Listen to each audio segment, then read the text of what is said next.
decías en el intermedio, Víctor, que este sentido de la amargura, un momento definitivo y definitorio de su existencia, no era común en él, porque un rasgo del que todos nosotros conocemos y que se habla poco, era la ironía. En efecto, la ironía en Javier Wimmer era uno de los rasgos de carácter e intelectual más profundos del hombre.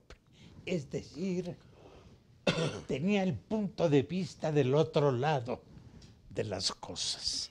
Veía la política también desde atrás del escenario, no solo de enfrente.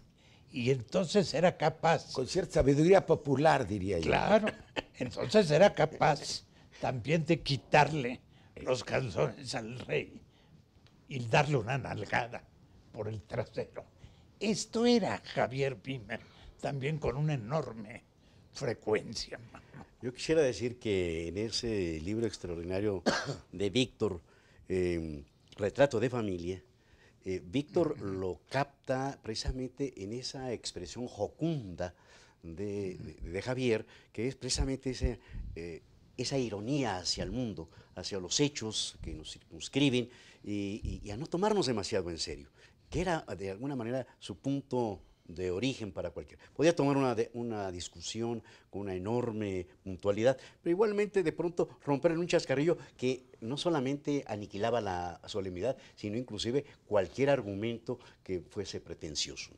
Y era y muchas veces la inteligencia del argumento orientaba realmente la verdad de lo que estaba discutiendo a través de la ironía, no a través de la seriedad, sino a través del ojo irónico.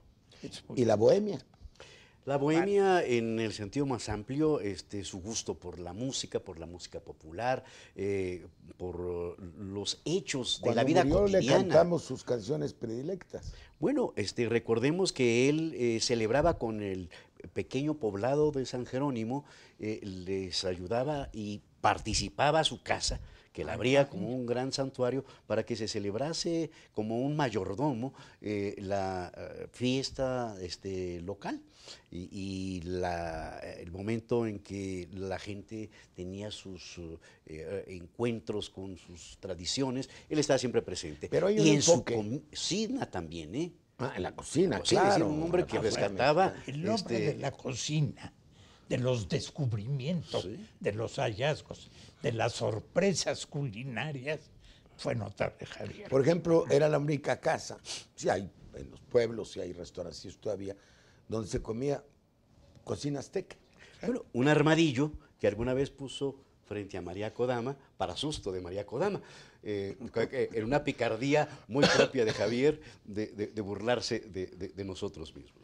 Además, a estas cosas les llamaba las aztecatecen, que es parte de esa ironía formidable que tenía lugar de las refinaciones aztecas gastronómicas. Así es. Y era un hombre de una gran resistencia física, sí, que hacía que ninguna parranda pudiera ser derrotado.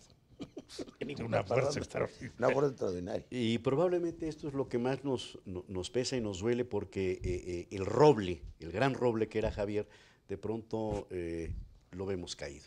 Y eso hace sentir de alguna manera nuestra propia fragilidad. Así es. Pero tú había un dato que no me decías en el intermedio que no habías aportado, un nuevo enfoque. Sí, su gusto por la naturaleza. No la naturaleza contemplativa, sino pero no coleccionaban mariposas. No coleccionaba mariposas, pero coleccionaba visiones, experiencias visuales. Recordemos sus búsquedas de las Galápagos, recordemos sus grandes incógnitas sobre la isla de Pascua, su búsqueda de los zoológicos, el conocimiento de ciertas plantas extrañas, su condición a veces absorta ante los colores nuestros, los colores mexicanos, la vida natural en general. Él podía tener perros afganos, zaraguatos del sureste de México, loros, guacamayas, en fin, por su casa pasaba la fauna y la flora del país o de cualquier otro sitio. Un sentido universal de la vida. Absolutamente universal. Era un hombre universal, Javier. Es decir, que conoció México y sus raíces profundamente, pero que estaba abierto con comprensión a muchos mundos externos. Creo que en cierta forma esto sintetiza su biografía, su vida. Y esto yo diría, sin esfuerzo de quien empolla, sino con la gracia de quien lo hace naturalmente, con la gracia de a quien le llega naturalmente su propia raíz, su propia historia y la historia y los fenómenos. Universalidad en la comprensión, pero también mucha ideología.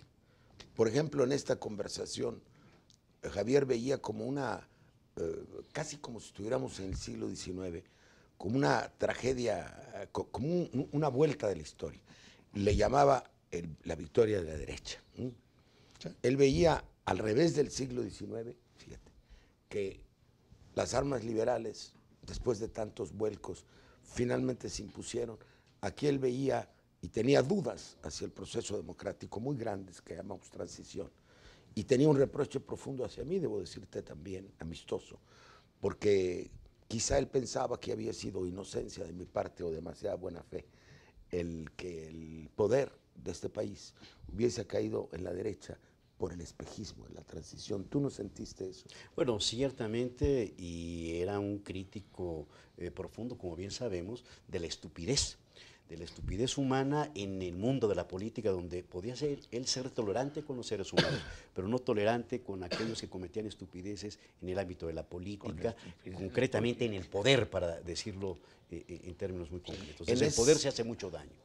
Yo quiero referirme a un aspecto que ya se tocó un poco tangencialmente, pero que a mí siempre me impresionó extraordinariamente, que son, diría, sus viñetas, sus ensayos relativamente largos sobre personajes. Sí, claro. Esto es una verdadera creación literaria original, me parece a mí, cuando menos en México. Es decir, sus ensayos o su ensayo sobre Borges, sobre Vladi, sobre Enrique Sureña. Es espléndido el del sobre exilio. Luisa Mendoza, la Valenzuela, perdón. Valenzuela, sí, la escritora muy amiga de Argentina. Bueno, son realmente, bueno, la muerte de un filósofo sobre Emilio Uranga. Emilio Uranga. Bueno, yo creo que son páginas muy notables, muy originales. Y yo sí propondría con urgencia que se reúnan en un tomo. Está trabajándose en eso. Ojalá, y que terminaría por la muerte de Emilio Uranga, que fue muy disminuido, un gran filósofo mexicano, muy contradictorio en su vida, muy disminuido físicamente, y él narra cómo no se le podía ver, porque estaba escondido por una especie de vergüenza de su decadencia física, ¿no? Y cómo él logró pasar todas las barreras para verlo, Javier, cuando ningún otro de nosotros podía haberlo hecho. Por eso en la época final de la vida de Javier, en las últimas semanas, que no fue más, ya que la enfermedad fue muy fuerte, pues hablamos, recordando ese ensayo, que al contrario, el final debería ser incluso alegre como fue, y que era como les dije, una especie de galloso lenta, ¿no?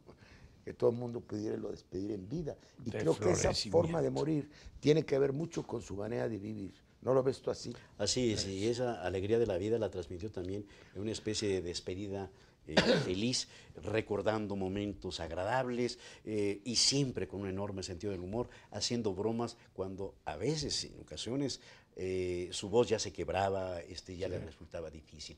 Pero sobre todo la lección de vida que nos dio de el arte de morir, como hubiese dicho Octavio Paz en algún momento, él lo practicó.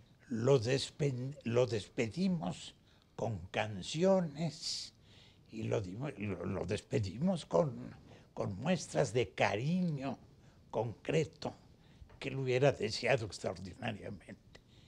Y admirándolo como un hombre inteligente, francamente excepcional, en nuestro país un republicano, un hombre de cultura y un hombre de raíz mexicana y universal al mismo tiempo, que tiene características únicas.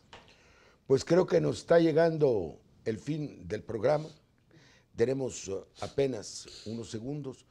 Creo que dejamos como reflexión el que las vidas pueden ser no solamente útiles, sino muy valiosas y hasta luminosas.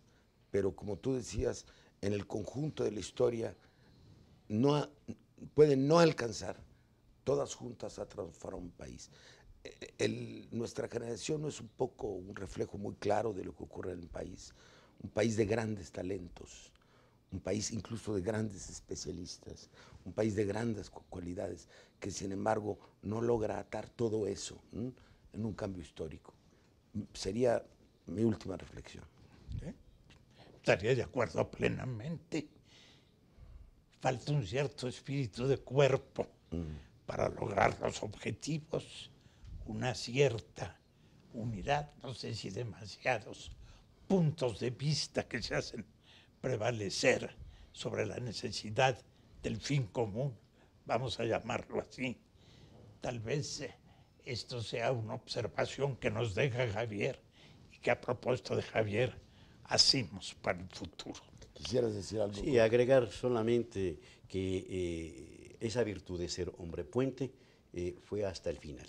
Nos unió a diversas generaciones, a intelectuales de diversos puntos del planeta y siempre con ideas centrales y coherentes. Pues muchísimas gracias por haber asistido con nosotros a este homenaje.